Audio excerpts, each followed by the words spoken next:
अगले पायदान पर आते हैं हम टॉप बोरर। अगोला बेधक सबसे महत्वपूर्ण कीट है जिसका नुकसान बेहद ज्यादा होता है, जो सीधे सीधे आपके उत्पादन को प्रभावित करता है। किसान भाई जो उसको पहचानते हैं केवल सुंडी भर मात्र से पहचानते हैं। ये उसकी जो टॉप बोरर की सुंडी है, ये लार्वा है, इसी मात्र भर से वो उसको जानते हैं और पहचानते हैं।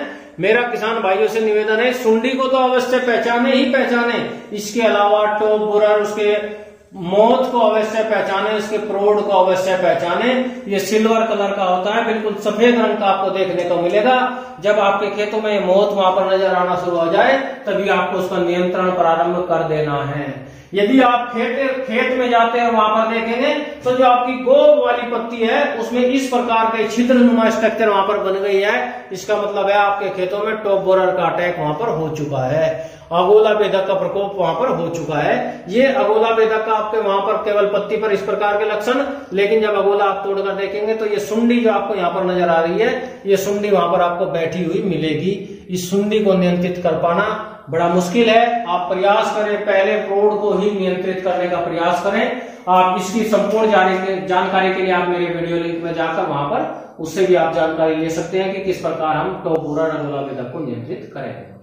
इसके अगले पायदान पर आते हैं जो हमारा जड़ को खाने वाला, जो हमारा पूरे के पूरे गन्ने को सुखा देने की जो ताकत रखता है, ऐसा कीट है हमारा सफेद गिंगार, व्हाइट गर्म।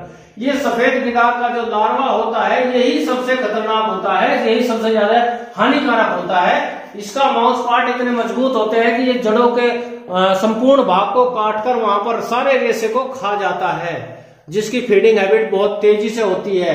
यदि प्रारंभिक अवस्था से आप देखेंगे तो पत्तियां साइड से सूखी हुई दिखनी प्रारंभ हो जाएगी, और जो आपकी जड़ें हैं उन जड़ों के जो बराबर की सब रूट्स हैं, साइड की जड़ें हैं, वो सारी ये चट कर जाता है, सारी खा जाता है, जिस कारण से पौधा हल्की सी हवा में आने के उपरांत ही गिर जाता है। इस प्रकार के लक्षण यदि आपके खेतों में नजर आ रहे हैं तो आप उन खेतों में बिवेरिया बेसियाना का इस्तेमाल करें। इसी के क्रम में आप आगे बढ़ते हैं दूसरे पायदान की तरफ, जिसमें हम बात करेंगे पायरिल्ला कीट के विषय में। ये जो कीट है ये आपने आसानी से अपने खेतों में देखा होगा, जो चोंचनुमा बना हुआ होता है, जिसकी स्ट्रक्चर एक जेट के तरीके से होती है, जैसे एक लड़ाकू विमान होता है उस प्रकार की शेप वाला एक छोटा सा कीट आपको खेतों में देखने को मिल रहा होगा। इस कीट की जो स्ट्रक्चर है वो आगे से नुकीली और पीछे से चौड़ी, जैसे एक जेट विमान होता है उसको आगे से शेप दी जाती है चोंचनुमा, उस प्रकार के ये आपको देखने को मिलेगा। इसका जो प्रोड होता है वो इस प्रकार का, जो इसके शिशु होंगे, वे शिशु जो होंगे वो शिशु के 2 पंख निकले हुए होंगे। उन शिशु के 2 पंख के कारण आप उसको आसानी से पहचान लेंगे कि ये इस प्रकार के कीट आपके खेत में है। इसका मतलब आपके खेत में पायरिल्ला का प्रकोप हो चुका है।